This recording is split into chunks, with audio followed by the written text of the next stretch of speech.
नमस्कार प्यारे विद्यार्थियों। आज महत्वपूर्ण मुद्दे पर चर्चा कर रहे हैं। आरआरबी टेक्नीशियन में आईटीआई ट्रेड का लागू होना जरूरी है क्या, या लागू होगी क्या, या आईटीआई ट्रेड का क्या मामला है टेक्नीशियन के लिए, सभी बच्चों की डिमांड्स क्यों चल रही है, इन सब चीज़ों के बारे में देखते हैं। और नई वैकेंसी में लगभग कितने पद आने की संभावना है, क्योंकि आपने देखा कि एलपी की वैकेंसी आ गई तो अब टेक्नीशियन की भी वैकेंसी आएगी और वो अप्रैल से जून के बीच में आएगी। तो लगभग ये चांसेज होता है कि मई जून में जब वैकेंसी आएगी तो कितने पद आएंगे, इस पर आज हम डिटेल में चर्चा करते हैं।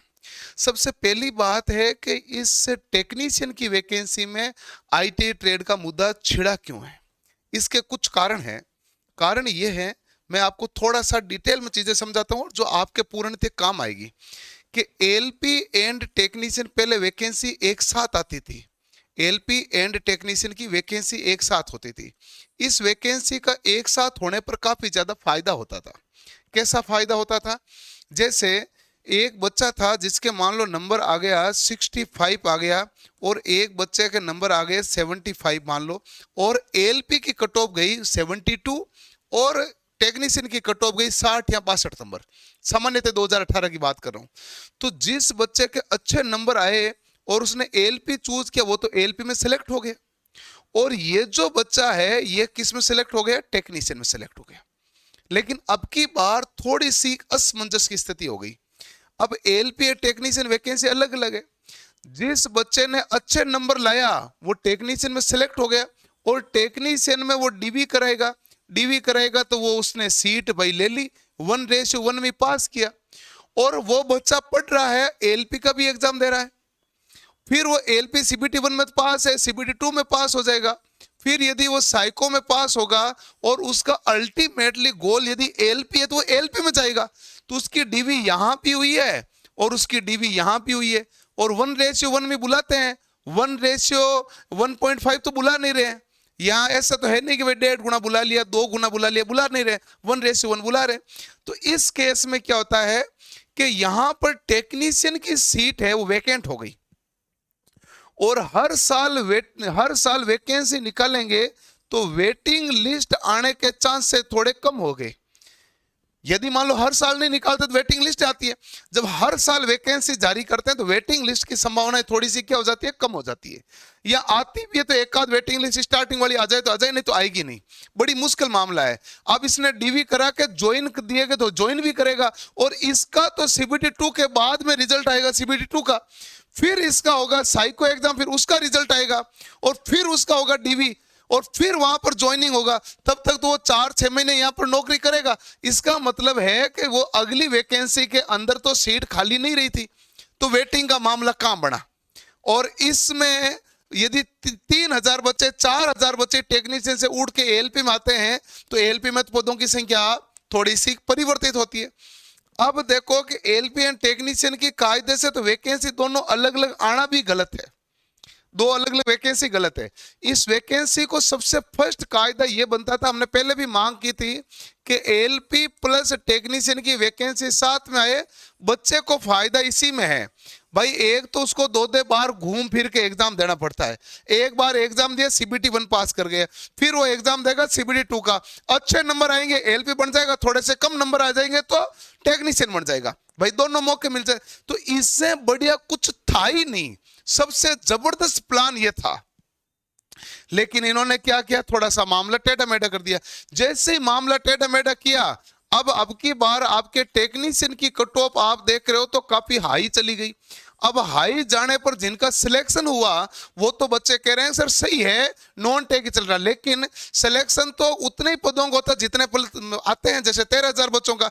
और मोस्टली बच्चे हैं जो सिलेक्शन नहीं हुआ, क्योंकि एग्जाम तो उन्होंने दिया था, और 70 से ऊपर तो 1 लाख से ऊपर बच्चे होने चाहिए लगभग। तो अब उनका सिलेक्शन नहीं हुआ, तो उनके मन में ये सबसे ज्यादा है कि ट्रेड होनी चाहिए। कट ऑफ हाई चली गई, क्योंकि उन बच्चों का यह कहना है कि टेक्नीशियन में नॉन टेक के बच्चे आए थे जो नॉन टेक की तैयारी कर रहे थे, एसएससी की तैयारी कर रहे थे, या किसी और की तैयारी कर रहे थे, नॉन टेक्निकल थे, और वो सिलेक्ट हो गए टेक्निकल पोस्ट पर। और हमें टेक्निकल आ रही है, हमें इलेक्ट्रिशियन आ रही है, फिटर आ रही है, डीजल आ रही है, हम सिलेक्ट नहीं हुए। तो ये तो टेक्निकल पद पर, टेक्निकल जिसको आ रही है उसको तो कोई एग्जाम ही नहीं हुआ है, तो ना इंसाफी ना भाई। तो ये उनका कहना है, इसलिए ये आज इस मुद्दे पर चर्चा ज्यादा कर रहे हैं। और जब मैं मुद्दे पर चर्चा कर रहा हूं तो आप कोई ये न समझें कि सर है जो ट्रेड पढ़ाते हैं इसलिए ट्रेड के ज्यादा पक्षधर हैं। मैं ट्रेड पढ़ाता हूं लेकिन उतना ही मैं नॉन टेक भी पढ़ाता हूं, क्योंकि यदि टेक्निकल आएगा तो भी नॉन टेक तो रहेगा ही रहेगा ना भाई। तो क्वार्टरली क्लासेस में नॉन टेक भी पढ़ाते हैं, टेक्निकल पढ़ाते हैं, पूरा पढ़ाते हैं।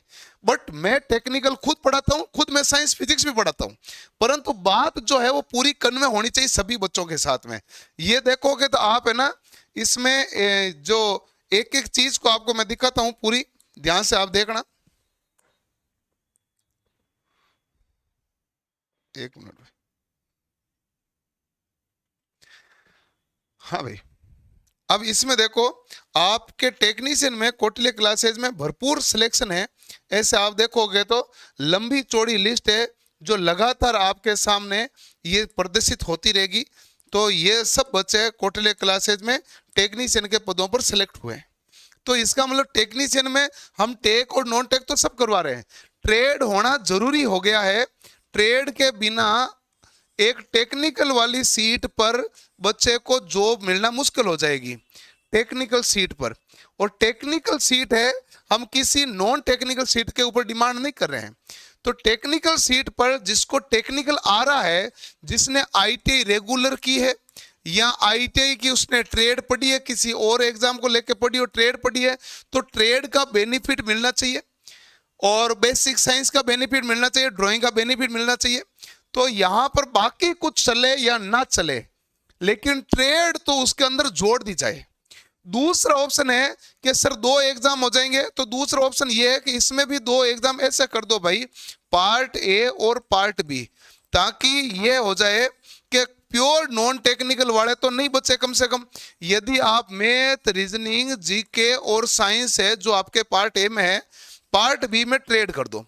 और ट्रेड वैसे क्वालिफाई नेचर ही हो सकती है, मेरिट में तो नंबर नहीं जुड़ सकते, ये तो कायदा ही नहीं बनेगा। तो ये कर दिया जाए चाहे पहले ही एग्जाम है। अब ये इससे करने से क्या होगा, नॉन टेक वाला बच्चा यहाँ अटक जाएगा और जिसका टेक्निकल ठीक है वो यहाँ पर ठीक है, और कुल मिला के बात है कट ऑफ है जो 5 से 7 नंबर थोड़ी नीचे हो जाएगी। प्योर रूप से नॉन टेक्निकल का बच्चा नहीं जाएगा, टेक्निकल वाला होगा वही पास होगा। अब ये क्वालिफाई नेचर क्यों होगा, इसका नंबर मेरिट में क्यों नहीं जुड़ना चाहिए, क्योंकि एक पोस्ट आती है जैसे मान लो 15 नंबर पोस्ट, उसमें इलेक्ट्रीशियन भी अलाउ है, इलेक्ट्रॉनिक मैकेनिक भी अलाउ है। इसलिए हम ये कैसे डिसाइड करेंगे कि भाई पेपर का इलेक्ट्रीशियन वालों के क्या लेवल है, इलेक्ट्रॉनिक मैकेनिक वालों क्या है। ट्रेड तो दोनों अलग अलग है, पोस्ट दोनों में कॉमन है।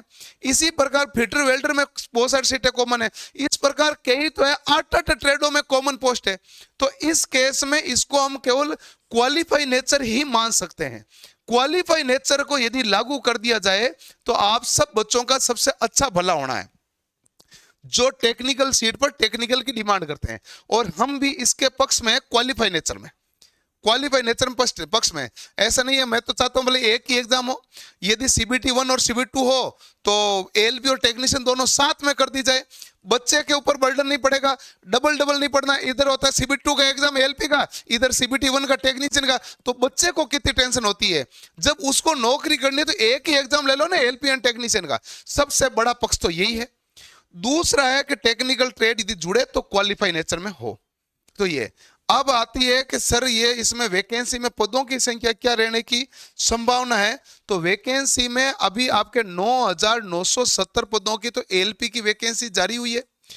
लगभग यही मान लेना कि लगभग आपके 10,000 के आसपास पद आएंगे जो आपके टेक्नीशियन के पद होंगे।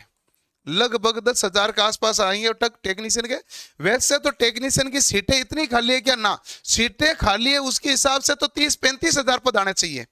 सीटें तो बहुत ज्यादा खाली है, लेकिन इन्होंने बहुत जगह डिपार्टमेंट में सीटों को डिमोलिश कर दिया, हटा दिया, सीटें खत्म कर दी। कैसे खत्म कर दी, पहले मैन्युफैक्चरिंग होती थी, इन्होंने मैन्युफैक्चरिंग बंद कर दी, कई जगह मैन्युफैक्चरिंग बाहर कराने लगे और कुछ मेंटेनेंस का भाग भी बाहर से होने लग गया, बाहर की कंपनी से होने लग गया।